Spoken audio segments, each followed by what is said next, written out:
Au sommaire aux actualités TVCO cette semaine, Jérémy Provencher, commissaire au développement à la ville de Baie-Saint-Paul, nous présente des forums virtuels.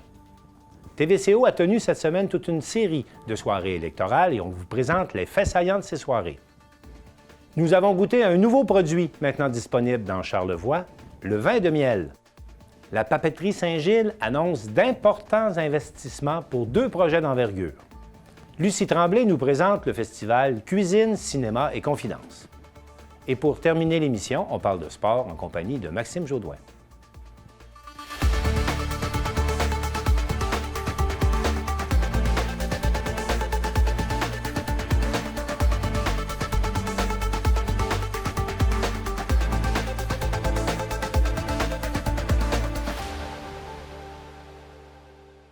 Jérémy Provencher, commissaire au développement à la ville de Baie-Saint-Paul, nous présente maintenant les 9 forums virtuels qui seront présentés par la Procure au cours des prochaines semaines. Dans le cadre du projet de marketing territorial, la ville de Baie-Saint-Paul a répertorié 5 thèmes prioritaires pour soutenir l'Agenda 21 dans son plan d'action pour le développement durable. 3 d'entre eux seront traités en forum, soit le tourisme durable, l'agroalimentaire et l'économie du savoir.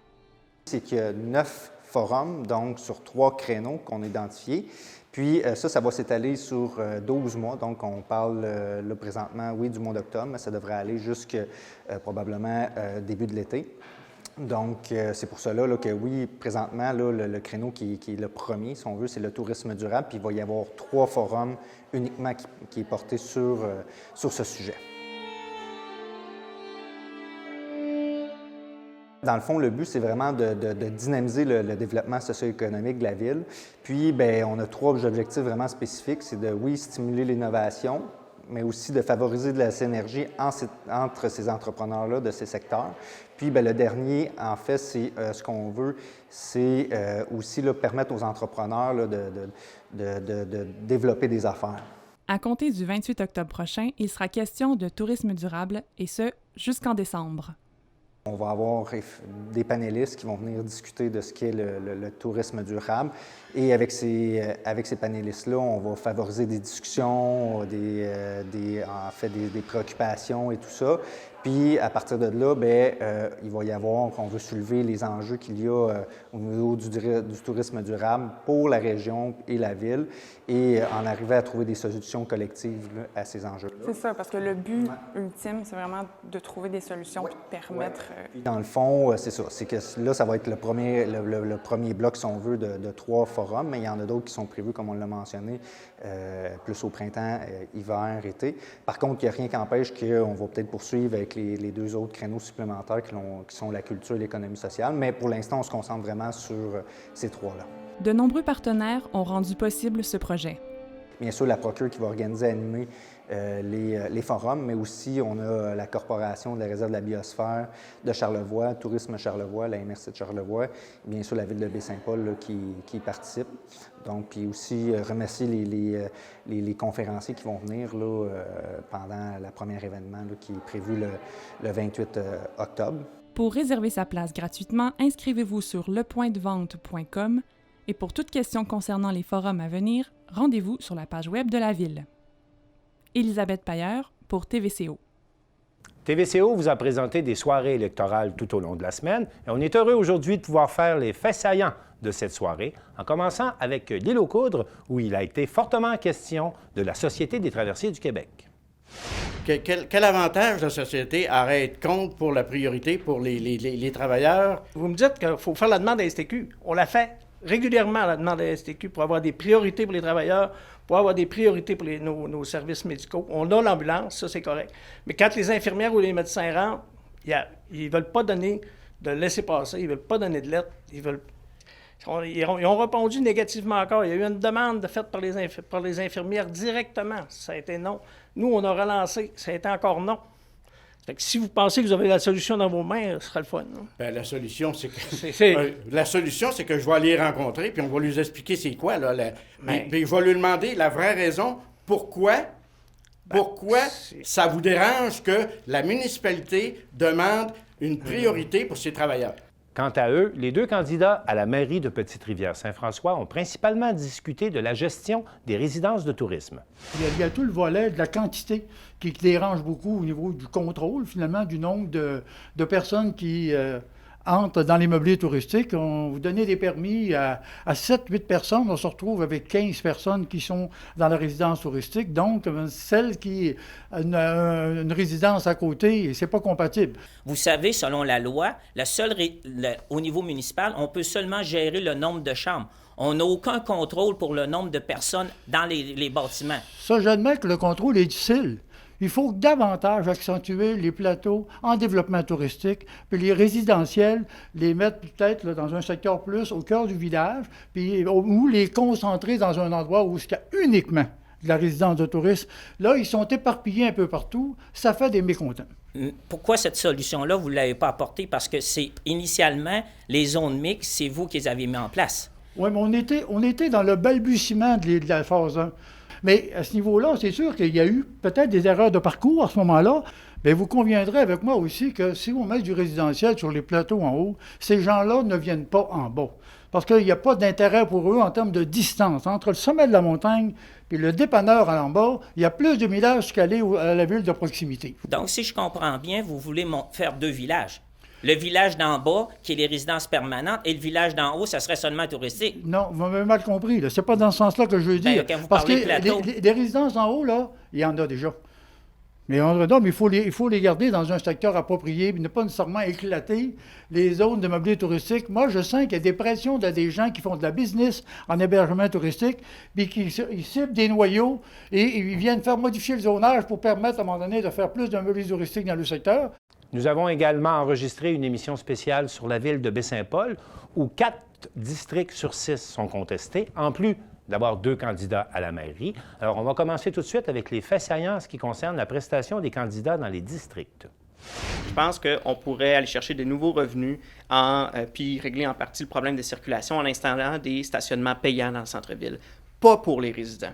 Les résidents auraient tous une vignette qui leur donne un accès gratuit à n'importe quelle place dans le centre-ville. Mais pour les gens qui viennent nous visiter, pour les gens qui viennent passer du temps à Baie-Saint-Paul, ils pourraient contribuer, moi je pense, à nos infrastructures via des parcomètres, via des stationnements qui sont payants. Si on veut améliorer la qualité des services aux citoyens, il faut également trouver d'autres sources de revenus.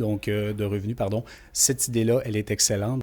Votez vraiment pour les gens qui vous interpellent. Votez pour la personne, justement, qui vient peut-être chercher votre petite fibre un petit peu plus, je dirais, celle qui finalement, avec votre instinct, la personne pour laquelle vous avez envie de voter. Puis je crois que Xavier, tu as aussi cette opinion-là. Oui. Puis si c'est toi qui es élu, ça va me faire plaisir de te soutenir justement dans la réalisation de ton mandat parce qu'on a tous les deux à cœur Baie-Saint-Paul. C'est que moi, personnellement, je voudrais qu'on règle le problème de la circulation. Puis moi, quant à moi, au moment où j'en parle et des échanges que j'ai pu avoir avec des citoyens, c'est pas compliqué, ça prend un autre lien.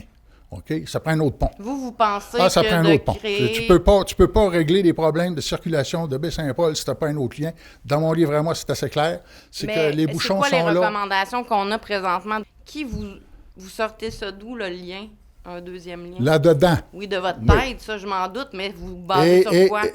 Là-dedans, parce qu'il y a des bouchons de circulation. La circulation, mais il y a peut-être d'autres solutions. Oui, il peut y avoir d'autres solutions. D'abord, moi, ce que je dis, c'est qu'il faut mettre les hypothèses en route. Après ça, parce que chose certaine, on n'ira pas consulter pour savoir s'il y a un problème de circulation. On sait qu'il y en a un. Ça, on le sait. Bon, mais il faut consulter pour savoir où on installe un deuxième lien. OK? Puis, comment qu'on va régler le problème? Exactement. Est-ce que les gens veulent un deuxième lien? Moi, j'en doute, là. Et en conclusion à ces soirées électorales, on a eu droit à la rencontre entre les 2 candidats à la mairie de Baie-Saint-Paul qui se sont questionnés sur certaines de leurs positions passées. Monsieur Goudreau, dernièrement, vous avez mentionné dans l'hebdo charlevoisien, et je vous cite, « Je crois que nous devons s'en tenir à une hausse de taxes équivalente à l'indice des prix à la consommation. » Je ne sais pas si vous suivez l'économie, mais réalisez-vous que nous nous dirigeons vers un indice d'inflation à la hauteur de 5 %. Est-ce que vous annoncez donc ce soir que les comptes de taxes vont augmenter de 5 % à Baie-Saint-Paul? Je suis loin, M. Pilote, d'annoncer une hausse de taxes de 5 %. Je maintiens que l'augmentation maximale, toutes choses étant égales, elle sera de 2,5 %. Connaissant les finances de la Ville, je suis sûr qu'on est capable d'absorber la différence entre le 4 % et protéger nos citoyens avec un hausse de taxe maximum de 2 % ou entre 2,5 et 2 %. Vous avez voté à plusieurs reprises contre le développement de Maison-Mère, un lieu qui accueille diverses jeunes entreprises, un foyer d'animation sociale et culturelle. Vous avez même déclaré publiquement que c'était un gouffre financier. Vous avez aussi proclamé votre appui indéfectible à la cause des jeunes. Pourtant, vous avez voté contre le développement du pavillon du Saint-Laurent. Ce pavillon sera certainement l'élément dynamique de tout ce secteur. Mais pour vous, ce n'était qu'un pavillon de toilette. Pouvez-vous nous expliquer la logique qui se cache derrière votre position? Oui, pour Maison-Mère, initialement, là, ma position, j'étais quand même en chien de garde, on va dire comme ça. Je surveillais les finances publiques parce qu'il ne faut pas oublier que c'est de l'argent des contribuables. Oui, j'ai émis des commentaires. Cependant, la seule fois que j'ai voté contre, c'était lors d'un budget que j'ai voté contre et vous aviez voté, vous aussi, M. Goudreau, contre ce budget-là. Une position, ça change au fil du temps. Pour le pavillon Saint-Laurent, oui, sur le pavillon Saint-Laurent, je crois toujours qu'on aurait pu avoir quelque chose qui soit à plus petite échelle. J'ai entendu à plusieurs reprises, au fil des semaines et du porte-à-porte, que le problème de circulation ne date pas de l'été passé et de l'été d'avant. C'est un problème récurrent depuis des années. Moi, je prends l'engagement que si je suis élu maire de Baie-Saint-Paul le 7 novembre, je vais prendre tous les moyens pour régler le problème. On pourrait annoncer plein de choses. Je pourrais dire ce soir, on va faire ci, on va faire ça. Mais en bout de ligne, il y a quand même des processus, des études d'opportunité à avoir.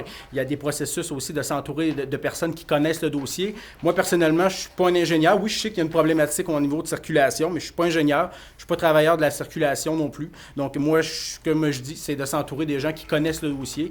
Et je vais mettre en place un comité là, si je suis élu maire.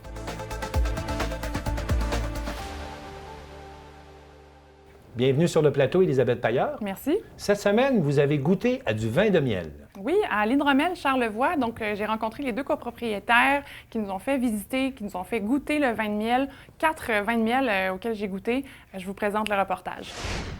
Je m'en vais rencontrer Anthony Dufour et Alexandre Côté pour découvrir la nouvelle boutique Hydromellerie Charlevoix.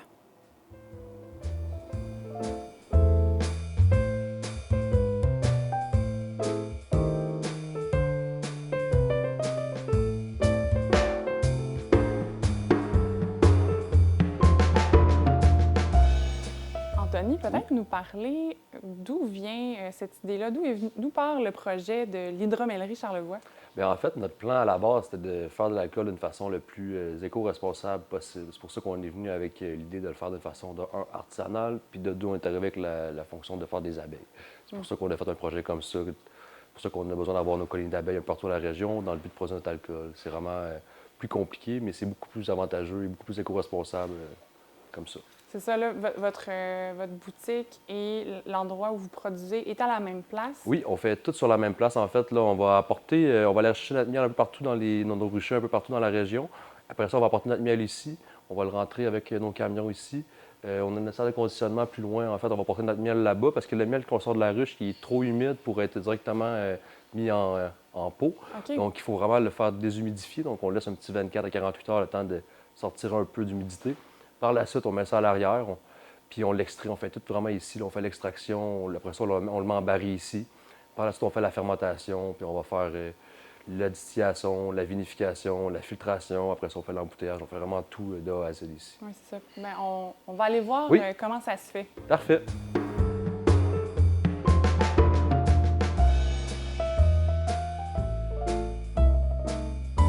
Anthony, on est maintenant dans la pièce où vous allez décanter le miel, est-ce que c'est ça? En fait, oui. On va le ramasser dans les ruchers. On va la mettre dans la salle de conditionnement pour le faire enlever l'humidité. Par la suite, on va l'extraire ici. Okay. Quand je parle d'extraire, je parle de prendre les cadres de miel puis d'enlever le miel des cadres, dans le fond. Okay. Le principe, c'est des grosses centrifugeuses qui vont arriver puis qui vont tourner à pleine vitesse. Ouais. Puis le miel revole sur les parois. Ça va tomber dans le fond. Par la suite, on a des pompes qui vont pomper le miel pour la porter dans une cuve qu'elle va décanter le miel pour le faire un petit peu stabiliser. Ouais. Par la suite, nous, on le met en baril puis on le conserve comme ça jusqu'au temps qu'on vient à le produire. Alors, à ce moment-là, une fois que le miel est dans les barils, là, vous passez à l'étape de production. Là, on passe vraiment dans la production. Ce qu'on va faire après ça, c'est qu'on va apporter nos barils de miel. On va les mélanger avec de l'eau, de la levure, dans le but de créer des fermentations qui vont créer de l'alcool, dans le fond, à partir de le sucre de ce miel-là. Alors, ça se termine dans la salle de production où on se trouve en ce moment. Oui. Peux-tu nous expliquer comment ça se fait? Là, c'est vraiment l'étape pré-finale. En fait, ce qu'on va faire, c'est qu'on va vraiment faire les fermentations, les distinations, la vinification que je parlais tout à l'heure. Ouais. C'est vraiment ici qu'on va tout faire, ça. C'est notre salle la plus stérile. C'est vraiment là qu'on va faire l'embouteillage aussi avant de mettre en vente les produits, ainsi que l'étiquetage. C'est vraiment comme notre salle multifonctionnelle. Ouais. On a également l'alambic qui va faire notre alcool. Tout est vraiment concentré ici. Ouais. Puis on fait vraiment tout à la main, là, comme on peut voir ici. C'est vraiment tout fait. On est très limité dans les machines. C'est vraiment des petits lots, donc on peut vraiment tout faire à la main.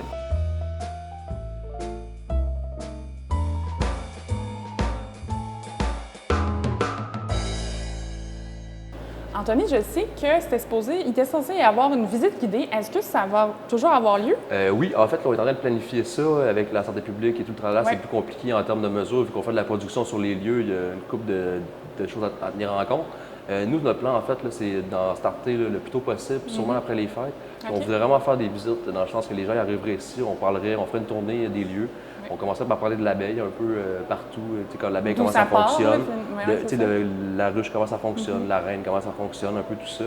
Puis ensuite, on tomberait vraiment dans le miel, dans l'extraction, la cire, comment ça marche.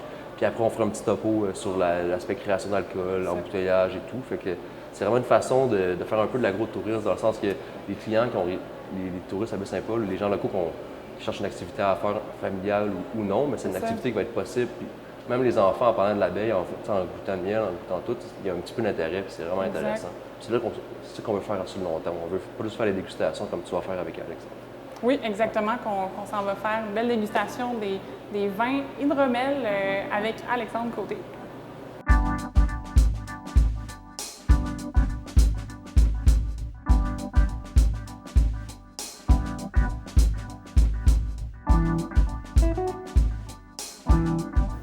Alors, Alexandre, le premier vin pour la dégustation, c'est le Rivière Malbaie. Oui, on commence toujours avec celui-là qui est notre vin sec. Donc, le miel a complètement fermenté. Okay. Donc, on n'a plus le sucre du miel, on a juste la fleur, le côté floral. Puis à Rivière Malbaie, on a vraiment un microclimat. Là, c'est le plus chaud de Charlevoix, donc on a des fleurs qui sont différentes d'ailleurs. Donc, on a quelque chose de même un peu agrumé qui sort de ces différents nectars de ces fleurs-là. Donc, ça fait quelque chose de super intéressant qui est très frais en bouche. Donc, je t'invite à déguster pour commencer avec ça. Génial! Oui, on sent, mais très, très subtil, hein? Le miel, vraiment, vraiment subtil. Oh!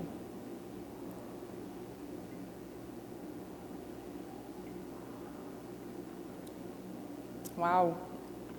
Très doux en bouche. Un peu sec. Oui, c'est sec. Il est délicat, il est sec. Quand même à 13 mais l'alcool ne paraît pas, vu que il n'y a pas beaucoup de tanin comme dans un vin, donc c'est très léger quand même. On goûte un peu à ce que l'abeille va goûter dans la fleur parce que c'est le nectar finalement qui est très peu sucré. Donc on goûte la fleur surtout.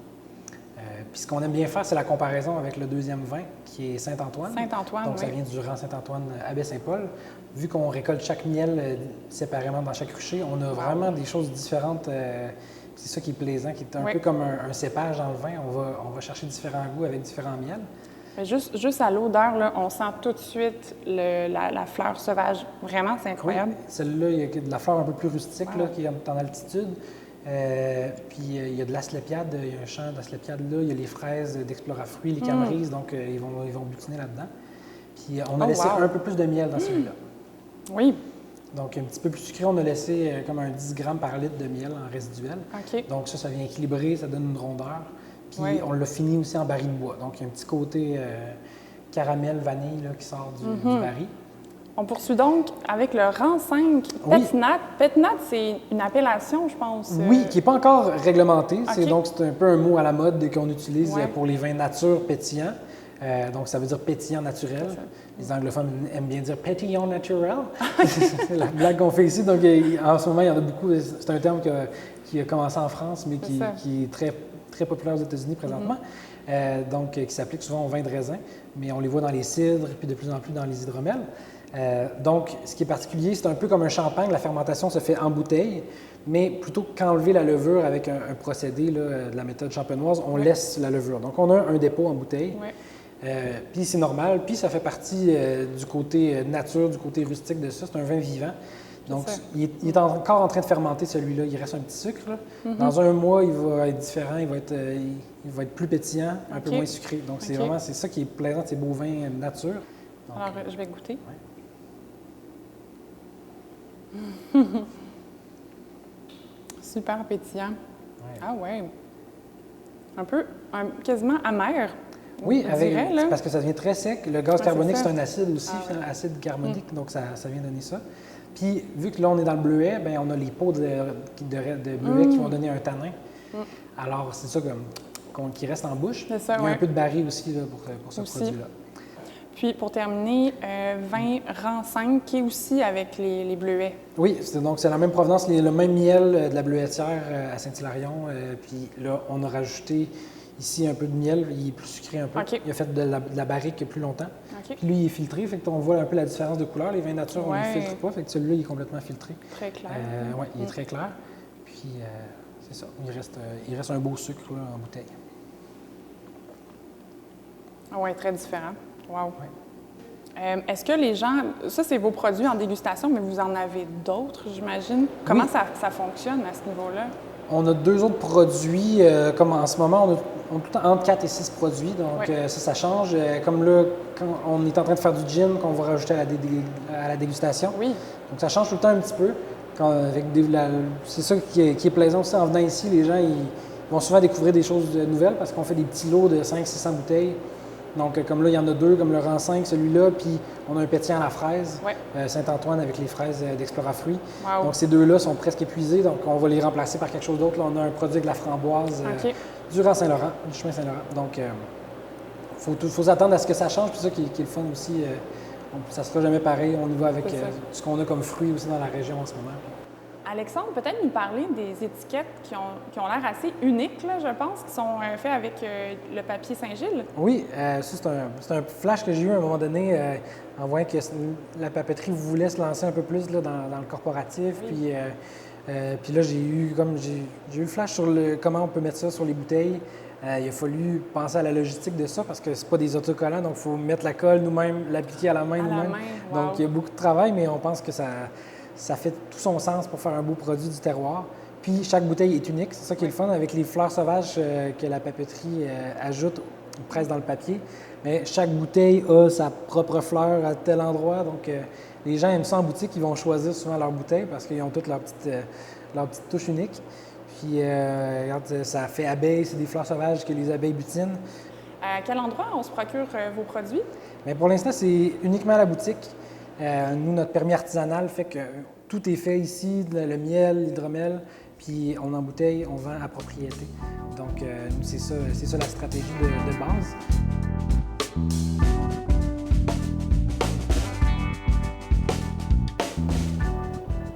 Si vous aimez le miel et les produits fins, je vous invite à découvrir le vin de miel et les spiritueux de l'Hydromellerie Charlevoix.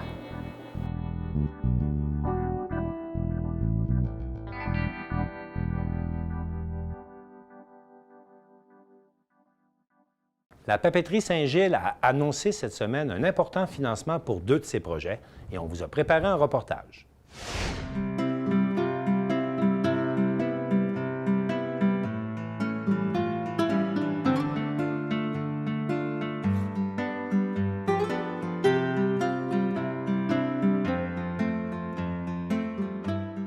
Donc, c'est 145 000 $ qu'on annonce aujourd'hui pour le développement, pour le renouveau du parcours économiséal et tout le développement du service éducatif. C'est une grande nouvelle pour l'administration de la papeterie qui veille à préserver le savoir-faire et l'origine de la fabrication du papier artisanal. Ça marque vraiment une nouvelle étape pour la papeterie Saint-Gilles. Donc, ce financement-là va nous permettre de revoir complètement notre expérience visiteur, donc le renouveau complet du parcours économiséal avec des nouvelles stratégies de présentation, des nouvelles stratégies même numériques, des nouveaux contenus qui vont pouvoir être adaptés.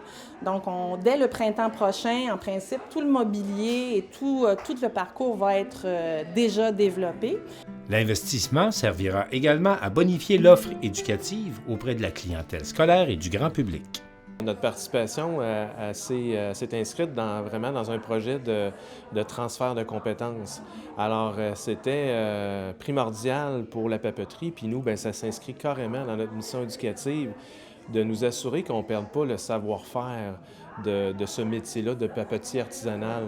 Donc, on a pu mettre à contribution là, du personnel qui ont pu analyser chacun des gestes puis des actions que le papetier effectue et qu'on puisse, nous, après ça, le décrire vraiment là, dans un cursus académique pour, après ça, si jamais le papetier devait quitter ou peu importe, ou on doit former quelqu'un d'autre, bien, on a toute la documentation nécessaire pour pouvoir le faire. Bon, il reste la pratique, hein, c'est une chose entre lire puis le faire, mais au moins, le savoir-faire est répertorié. L'idée de travailler avec la commission scolaire, c'est pour nous aider à développer les contenus, puis après ça, il va y avoir une offre d'atelier qui va être faite.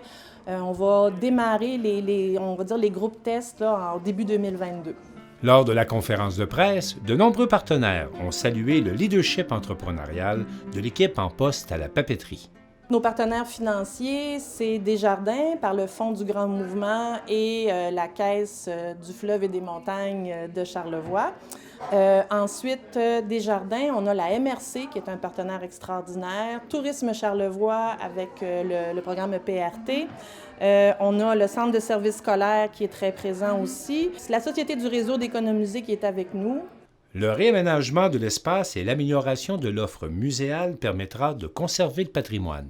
Ça va pérenniser la papeterie, toutes ces belles activités-là. Ça va ouvrir les activités plus que quelques mois par année. Oui, c'est de célébrer le papier, effectivement, de toutes sortes de façons, tout à fait. Le Festival Cuisine, Cinéma et Confidences nous convie du 5 au 7 novembre prochain à une histoire d'amour et on en a parlé avec Lucie Tremblay, son organisatrice. Bien, disons qu'il reste comme 11 dodos, que les nuits sont de plus en plus courtes, mais ça va quand même... Non, je dois dire, ça va super bien. Évidemment, c'est beaucoup de détails, hein, de la petite dentelle qu'on est rendu à faire pour faire une édition en présentiel. Enfin, et puis, ben c'est ça, hein, le festival, c'est quand même pas loin d'une quarantaine de personnes qui sont impliquées, qui participent à l'événement, qui sont invitées, qui viennent couvrir ça. Donc, c'est ça. Mais ça sent bon. Je dois vous le dire, là, à l'image des belles affiches qu'Amy Lapointe nous a faites cette année avec la collaboration de l'ICO. Bien, disons, évidemment, le festival, son âme demeure la même. Hein? C'est un festival qui vise à nous nourrir le cœur, l'âme, la panse, par la culture, par la bouffe, par la rencontre avec les producteurs. Que ça, évidemment, son âme demeure la même. Mais avec chaque année, il y a par de nouveaux chefs qui arrivent, par des nouvelles collaborations, par des nouveaux artistes qui arrivent, qui se joignent à l'équipe, puis qui arrivent avec des nouvelles idées, tu sais. C'est certain, cette année, il y a quand même une particularité parce qu'on doit, évidemment, avec le COVID, il y a quand même des normes sanitaires, donc les événements vont regrouper moins de monde que par le passé. Et puis, donc, c'est pour ça aussi qu'on fait plus d'événements. Donc, les repas, évidemment, par le passé, étaient surtout concentrés au Germain, mais cette année, on trouve une nouvelle formule aussi pour habiter le bistrot du festival à la Maison Mère, là, vraiment, là, avec des événements qui sont aussi sympathiques que de revisiter le film Crazy, puis les repas qu'on retrouvait dans ce film-là, tu sais, dans le sens que c'est vrai, tout se passe autour de beaucoup de choses se passent autour de la bouffe. Et puis, après ça, il y a un documentaire, Fou de piment, avec Julien Fréchette, le réalisateur du documentaire qui va être là. Et on a invité David Forbes à s'amuser sur le thème du piment fort. Donc, ça va être hot, qu'on peut dire comme soirée, avec la Ligue d'impro de Baie-Saint-Paul qui vont s'amuser autour du thème là, de la bouffe, de la cuisine, du cinéma. Donc, c'est ça. Il y a le spectacle, on a Nathalie Choquette qui revient avec un spectacle pour les enfants, La sorcière malbouffe, qui avait été il y a 2 ans déjà un très, très beau succès, là. Les enfants et même les parents avaient adoré cet événement-là. Et puis, bien, cette année, nous autres, on a décidé de faire une déclaration d'amour à nos producteurs, à nos restaurateurs, à notre chef. Nos chefs qui l'ont eu comme pas facile ces dernières années. Donc, c'est pour ça, un peu, ça va être léger, ça va être, c'est ça, de l'amour, puis beau retour dans le temps aussi. Hein. Quand on fête quelqu'un, souvent, c'est l'occasion de prendre le temps de souligner des moments marquants. Hein. Donc, on y va, on commence avec 100 ans d'histoire de la SAQ. Donc, il y a un documentaire que Francis Redé va venir nous présenter et qui nous permet de faire le tour de cette institution-là qui est unique au monde. Hein. La SAQ, tu n'as pas ça ailleurs. C'est vraiment particulier au Québec et c'est déjà 100 ans d'histoire. Et puis, on a également la chance, et puis je suis tellement contente d'avoir Jean-Paul Grappe, chef émérite, qui est à la retraite maintenant, mais qui est arrivé ici avec l'Expo 67. Donc, c'était le chef du pavillon de la France à l'époque. Et puis, comme on dit, il est resté collé ici avec toutes les rencontres qu'il y a eues. Et puis, bon, évidemment, ça a été une personne importante dans notre histoire de la gastronomie, de l'ITHQ. Et puis, on en profite, c'est ça, pour souligner l'Expo 67, qui a été également un moment tellement important. Et puis, bien, on a quelque chose aussi de vraiment chouette cette année. Je suis particulièrement fière. C'est une première collaboration avec les lauriers de la gastronomie québécoise. Donc, pour ceux qui ne connaissent pas les lauriers de la gastronomie, c'est un peu l'équivalent des prix Jutra, on dit les prix Iris maintenant, je m'excuse, ou un peu les Oscars, mais de la gastronomie, de qu'est-ce qui se fait le mieux en gastronomie québécoise. Donc, autant au niveau des producteurs, donc ils vont souligner le meilleur producteur, le meilleur chef, la meilleure ou le meilleur sommelier. Et puis, grâce à cette premier partenariat-là, bien, on a le plaisir d'accueillir des chefs qui ont justement, comme Diane Solomon qui a gagné le prix meilleur chef en 2021, toute une équipe des restaurants chez Foxy, on a des groupes de chez Harvey, c'est ça, on a vraiment la crème de la crème. À côté sommellerie, la même chose aussi, avec Joris Garcia, qui est le meilleur né ici au Québec. Et puis, donc, tout ça, puis c'est qu'est-ce qui me sourit beaucoup aussi, c'est tout un vent de fraîcheur, c'est une nouvelle génération qui arrivent, qui ont des talents complètement fous. Pour certains, ça va être la première fois qu'ils vont venir dans Charlevoix, que pour moi, c'est un beau prétexte aussi pour les amener rencontrer, faire une tournée des producteurs, de leur faire découvrir notre terroir. C'est effectivement, c'est intense, c'est dense, parce qu'il y a des activités tout partout, si on peut dire. Là. Il y a au Centre culturel, Paul Médéric, où est-ce qu'il y a une exposition qui est déjà en place, qui est l'art à la table 3, avec toute une palette d'artistes en art visuel qui se sont inspirés du système de la bouffe pour faire leur exposition. Il y a au Musée d'art contemporain, où est-ce que pour une nouvelle année encore, on collabore ensemble et où on présente la majorité des films, des projections qui vont avoir lieu là. Il va y avoir aussi un panel assez intéressant animé par Lisa Frula, notre présidente d'honneur, autour de la femme entrepreneur dans l'agroalimentaire. Donc, on va accueillir Madeleine Dufour de la famille Migneron, Julie Gauthier, Pêcherie Charlevoix, ainsi que Gabrielle Cadieux-Gagnon de la ferme Éboule-Montaise. Donc, je pense que ça va être assez intéressant comme échange pour voir leurs défis, leur vision aussi, de partager ce savoir-là. Et puis, évidemment, au Germain, donc, les repas gala, mais également des ateliers de dégustation de vin, conférences sur l'Expo 67. Et on n'oublie pas aussi, on a plein d'activités avec les enfants, donc avec les jeunes. Et ça a lieu la semaine avant le début du festival, où est-ce qu'on a des activités scolaires, où est-ce qu'on leur présente un film. Cette année, c'est La Belle et le Clochard, un atelier de fabrication de pâtes, et puis, évidemment, l'opéra enfant avec Nathalie Choquette. Puis, on fait le parcours gourmand. Donc, c'est pour une première fois, on a invité différents restaurants de la rue Saint-Jean-Baptiste. Donc, ça commence avec les participants. Il y a la Louve, il y a le restaurant À la Vache, il y a le Tavola, où est-ce qu'on est ici présentement, et puis il y a Cathy Mera, la fameuse, notre pâtissière, là. Et puis, donc, ça va être une tournée avec, le départ va se faire du Carrefour culturel Paul Médéric. Donc, par groupe de 12 à 15, on fait une tournée, puis chaque restaurant va recevoir le groupe, préparer des bouchées spécialement pour l'événement, puis raconter une petite portion de leur histoire. Il faut passer par une réservation. Ça, c'est systématique. Toutefois, le bistrot du festival qui est installé à Maison-Mère, bien, là, vous allez venir, vous allez pouvoir visiter. Il va y avoir une librairie gourmande où est-ce que les gens vont pouvoir consulter, lire des livres qui sont reliés à la nourriture. Merci beaucoup de nous accueillir puis de nous faire de la lumière sur notre événement. À bientôt. À bientôt. Merci. C'est maintenant le moment de parler de sport en compagnie de Maxime Jodoin.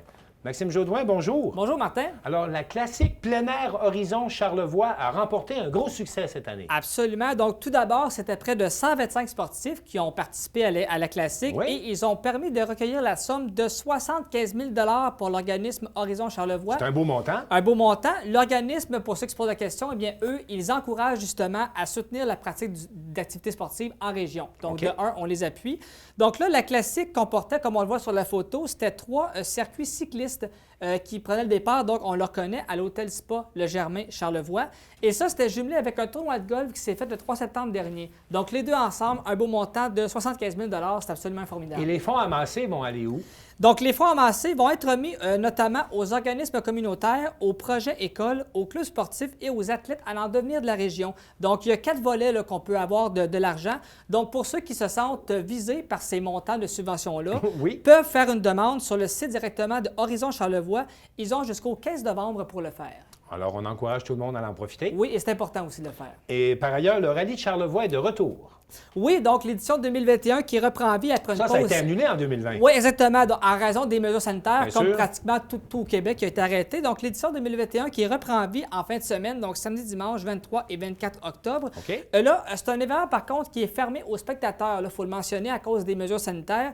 Et le promoteur Richard Bertion, lui, qui est déçu, mais quand même, c'était le prix à payer pour tenir l'événement cette année. Alors, on s'est dit, bon, regarde, on va y aller comme ça. Mais la bonne nouvelle, c'est que pour les coureurs qui vont y prendre part cette année, on a des nouveaux sentiers qu'on va offrir à ces coureurs-là. Ça se déroule à quel endroit exactement? Oui, alors ça se déroule à la Malbaie. C'est des sentiers, là, vraiment, là, un peu partout dans la région, là, principalement à la Malbaie, où ce qui est la base. Donc là, cette année, on va avoir 25 % des étapes qui vont être chronométrées parce que quand même, il y a une compétition à l'intérieur de ce rallye-là. Et pour une première fois, on va utiliser un sentier qui s'appelle Clos de glace. Ça se situe à la Malbaie. Donc, on a hâte de voir un peu à quoi va ressembler cette nouveauté-là.